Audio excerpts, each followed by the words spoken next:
నిజామాబాద్ జిల్లా ఆర్మూర్లో ఉద్రిక్తత కొనసాగుతుంది. కాంగ్రెస్ బీజేపీ నేతల పోటాపోటీ కార్యక్రమాలతో పోలీసులు అలర్ట్ అయ్యారు. ఎమ్మెల్యే పైడి రాకేష్ రెడ్డి ఇంటిని ముట్టడించడానికి వచ్చిన కాంగ్రెస్ కార్యకర్తలను అదుపులోకి తీసుకుంటున్నారు. అటు ఎమ్మెల్యే రాకేష్ రెడ్డి ఇంటి నుంచి బయటకు రాకుండా పోలీసులు అడ్డుకుంటున్నారు.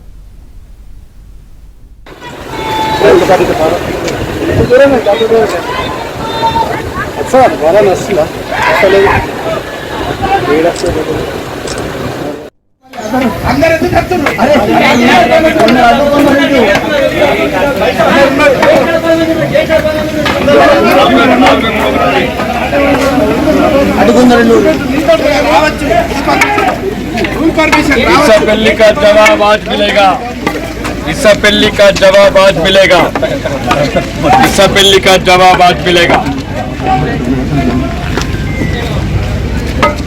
రాక్షసులకు రాముడి సంతానంకు రావణుడి సంతానంకు ఈరోజు జరిగే పోరాటం ఆర్మూర్లో. ఈరోజు ధర్మం ఒకవైపు, అధర్మం ఒకవైపు, ప్రజల పక్షాన నిలిచిన గొంతులు ఒకవైపు. ఇక మరింత సమాచారం మా ప్రతినిధి శ్రీపతి అందిస్తారు. ఆర్మూర్లో పొలిటికల్ హై టెన్షన్ కొనసాగుతోంది.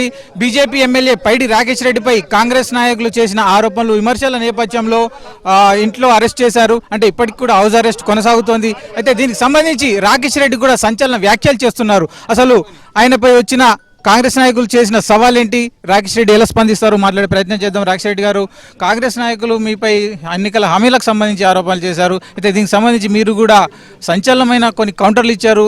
ఫర్ ఎగ్జాంపుల్ బంగారాన్ని కూడా తీసుకెళ్ళండి కాంగ్రెస్ నాయకుల ఒంటిపై నుంచి అని అంటున్నారు. అసలు ఏంటి మీ కాన్సెప్ట్ ఏంటి? ఇది తెలంగాణ ప్రజలకు తెలియాల్సిన నిజం. ఇది ఊరికనే రాలేదు, కొట్లాడి తెచ్చుకున్న తెలంగాణ, పానాలు ఓచి తెలంగాణ, పానాలు ఓచి తెచ్చుకున్న తెలంగాణ, శ్రీకాంతచారి తగలబెట్టుకుంటూ వచ్చిన తెలంగాణ, కానిస్టేబుల్ కృష్ణయ్య కాల్చుకుంటూ వచ్చిన తెలంగాణ, దొరల గురించి, దొరల కుటుంబం గురించి, రేవంత్ రెడ్డి గురించి కుటుంబం గురించి వచ్చిన తెలంగాణ కాదు. అబద్ధ వాగ్దానాలు చేసుకున్న తెలంగాణ ప్రజలు, అమాయక ప్రజలను మోసం చేస్తున్నారు. 2014లో దళితుడిని ముఖ్యమంత్రి చేస్తాడు, 3 ఎకరాల భూమి ఇస్తాడు, ఇంటికొక ఉద్యోగం ఇస్తాడు, నిరుద్యోగ వృద్ధి ఇస్తాడు, డబుల్ బెడ్రూమ్ ఇల్లు ఇస్తున్నాడు. ఇన్ని అబద్ధాలు ఆడినోడిని తెలంగాణ రాష్ట్రాన్ని అప్పులమయం చేసి ఈరోజు ఫామ్ హౌస్లో పడుకున్నాడు ఒక్కడేమో తండ్రి 10 నెంబర్ అయితే కొడుకు గ్యారెంటీ నెంబర్ అన్నట్లు, మళ్ళీ ఇంకొకడు వచ్చాడు అనుమూల రేవంత్ రెడ్డి. 4000 పెన్షన్ అన్నాడు, 2500 మహాలక్ష్మికి అన్నాడు, కౌలు రైతులకు 15,000 అన్నాడు, 2 లక్షల రుణమాఫీ అన్నాడు, తులం బంగారం అన్నాడు, 2 లక్షల ఉద్యోగాలు అన్నాడు, ఫీజు రీఎంబర్స్మెంట్ అన్నాడు.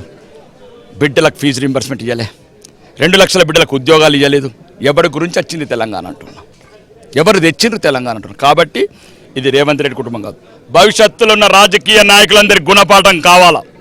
తప్పుడు వాగ్దానాలు చేయొద్దు, లేకపోతే వీళ్ళని వదిలితే వాడు రేపు ఇంకొకడు 2 తులాల బంగారం అంటాడు, 6 ఎకరాల భూమి అంటాడు, గిరిజనుని ముఖ్యమంత్రి చేస్తా అంటాడు, 8,000 పెన్షన్ అంటారు, 5,000 మహాలక్ష్మి అంటారు, స్కూటీలు కాదు కార్లు ఇస్తామంటారు. ఈ రాజకీయ నాయకులకు గుణపాఠం చెంపపెట్టు పెట్టాలంటే ఇదే నినాదం.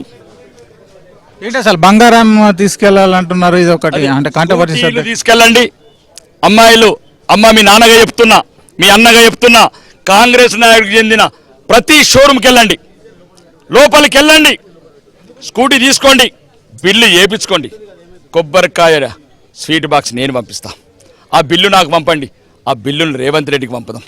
రెండోది తులం బంగారం బరాబర్. చెప్పిన వాడేవాడు, గద్దెనెక్కిన వాడేవాడు. డిసెంబర్లో అన్నాడు, ఇప్పుడు నా ముఖ్యమంత్రి, అప్పుడు పిసిసి ప్రెసిడెంట్, ఒక్క నెలాగండి ఇప్పుడు 1,00,000 అయితే అప్పుడు తులం బంగారం ఇస్తామన్నాడు. 30 నెలల నుంచి తెలంగాణ సమాజానికి అందరికీ చెప్తున్నా, ఎవరెవరు కళ్యాణ లక్ష్మి, షాదీ ముబారక్ లబ్ధిదారున్నారో అందరూ కాంగ్రెస్ నాయకుల మెడలల్లా ఎక్కడున్న బంగారం తీసుకెళ్ళండి. ముఖ్యమంత్రి చెప్పింది నువ్వు ఇయ్యవెట్లా చూస్తా. వీడియో జస్ట్ అనిల్తో శ్రీపతి, ఏబిఎన్ ఆంధ్రజ్యోతి, నిజామాబాద్.